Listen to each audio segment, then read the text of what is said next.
কত ছোট দেখছিস? সবার প্রথমে যেটা ফুটছে ওটার গায়ে কালার চলে আসছে। কত ছোট না, এগুলা এই কিছু 2 দিন হলো। ওই দুটার চোখ ফুটছে, এই দুটো এখন তো ছোট। আরে ফুটছে, এই দেখ চোখ ফুটছে। এত ছোটটা ধরতেও ভয় লাগে, কত ছোট।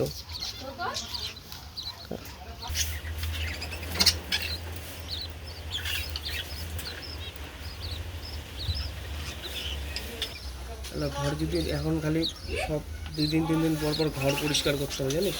ওই কাজের থেকে আসতে হবে, এসে কাজের থেকে এসে এইভাবে ঘর পরিষ্কার করে দিতে হবে। আর ঘর যদি না পরিষ্কার করে দিই না তাহলে হবে না।